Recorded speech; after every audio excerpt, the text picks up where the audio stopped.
Self-publishing isn't the problem. No, in fact, it's actually what you skip, what you overlook, or what you assume that costs you credibility, money, and clients.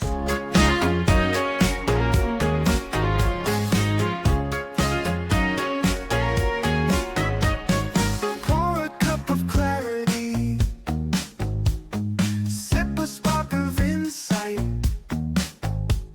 Coffee with Karma, your morning feels just right. If your self-publishing plan feels like a Pulp Fiction timeline, you know what I'm talking about? Out of order, full of stylish chaos, and held together by luck? Well, it's no wonder your book isn't doing well, or what it should. In this episode of Coffee with Karma, I'm going to be sharing with you 5 of the biggest mistakes that authors do, all of them inspired by Quentin Tarantino's Pulp Fiction. Hi, my name is Carma Spence, and I help business leaders and seasoned experts write, publish, and market client attracting books that drive business growth and increase authority and credibility. If you're watching this video on YouTube, please like this video, subscribe to my channel, and ring the bell so the YouTube algorithm will recognize that this video is good for people like you who want to grow their business with books. So let's get to number 1. And this is inspired by one of my favorite little bits in the film, the Royale with cheese effect. Just because you call it a book doesn't mean it lands like one. Formatting, font, trim size, if it's off, it screams amateur. And even if your content is on fire, if it doesn't look the part, it's not going to play the part. So call it a Royale with cheese, it's still a cheeseburger. Samuel Jackson. Oh, so funny in that film. Anyway, basically, if you follow the advice that I gave earlier this week so that your book cover sings and your interior design looks professional and you do really good content, your book will be much more successful. Number 2, skipping the cleanup crew. This is what a lot of self-published authors do. They write the book, they edit it themselves, they design it themselves, they put it out the door all by themselves. No second pair of eyes took a look at that book. And I've actually reviewed books where you could tell that's exactly what happened because the idea was really good. The execution, not so much. Even me, who has been a professional editor, has won awards for my editing, I still hire an editor for every single book. In fact, I usually have at least 2 editors. I have my husband do it for free. One, because he's so good. He's so good. And then I hire someone on top of that, not because I don't think he's good enough, but because eyes always miss things. I remember when I was doing newsletters for City of Hope and Blue Shield of California, I would edit it. Someone else on the team would edit it. My boss would look at it. And several times you get to blue line where you really don't want to make any changes because it costs money to create the blue line. There was always a mistake. Now, most of the time it was a mistake we could overlook, like a missing comma or something like that. But one time, 4 people edited this and we'd spelled shield wrong. So we had to go to second blue line. It's so frustrating. But this is professionals. This was a group of professionals. This is what we did. Communicate, read, write, edit, and we still missed it. So imagine if that's not your strength, what could happen? So always, always, always, always, always have at least one paid editor edit your work. And it's a good idea to also have a proofreader do it after it's been laid out because things crop up in layout that didn't show when it was just like a Word or a Google Doc. So that's your cleanup crew. Don't skip it. Number 3, assuming Amazon equals marketing. Good luck with that one. If you think that just clicking publish equals readers, that's like thinking Jules and Vincent will talk their way out of every mess. Anyway, your book needs a launch strategy, not just hope.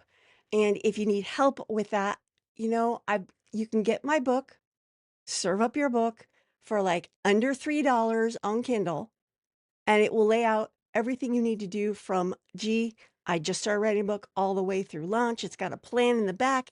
It gives you everything you need. So go there. All you have to do is go to karmaspence.com/book4AJS. I'll put the link down below. All right. And before I get on to it, I want to make a special announcement. This is the last week that I'm doing my normal, so far standard Coffee with Karma. On Monday, I'm launching a whole new way of doing Coffee with Karma. I will still be on Monday, Wednesday, and Friday. Friday will still be a quirky. However, the way I'm going to be organizing this is on Mondays, I will share 5 strategies or principles on the larger topic of the week. On Wednesday, I will be sharing 3 actionable things you can do to implement those strategies or principles.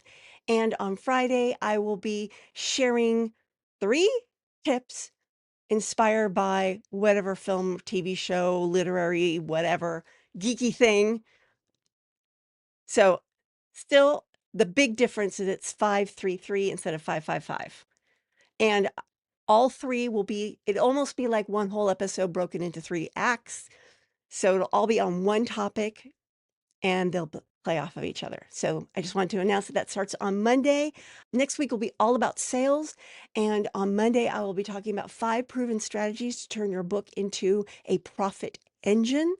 If you want me to send you that link, please drop a note below and I will make sure that you get that video link when it goes live. All right, number 4, too many fonts equals too much chaos. Self-published books often look like a ransom note when they use too many fonts. Stick to 2 fonts. I talked about this on Wednesday. Now, it's a good idea to have one be a serif font and one to be a sans serif font. You want to use one for your header and one for your body. That's it. That's it. And if you want to, tie those fonts to the ones you use on your website, because on your website, you should also be only using 2 fonts, maybe one fancy scripty accent font for your images. That's it. That's it. Number 5, thinking your book is the end game. No, we are not a Marvel movie. There is no end game. Your book is like the briefcase in Pulp Fiction. It's not the actual plot. Authors that treat the book as if it were a mic drop and was the real point, they're missing the real point. The real point of your book is to introduce readers to what you do, how you help them, your offers. It increases visibility and it increases your client growth. That's the point of the book. And it's not going to do that if you just launch and run. You need to launch and then you need to mention, like I did earlier in this video. And I talked about Serve Up Your Book. Whenever one of my books is relevant to what I'm talking about in this podcast, I mention it. I've written lots of books.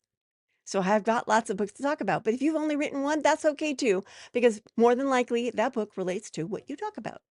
So there you go. Constantly marketing it. Drop it in your social media. Email about it once in a while. Talk about it on podcasts. Never stop marketing your book until that book becomes irrelevant to your business. Those are the 5 I've got for today. Again, I will be back on Monday with 5 proven strategies to turn your book into a profit engine, and the entire week will be about book sales. I will see you then. Until then, this is Carma Spence saying ciao for now. Bloopers!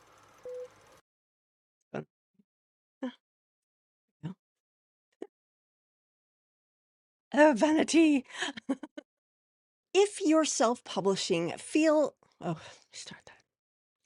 Want to be a serif font? Okay, let's try this again. One more time. You want this to be ugh. I can talk. I really can. Bloopers, right? Stick to 2 fonts. And one more time.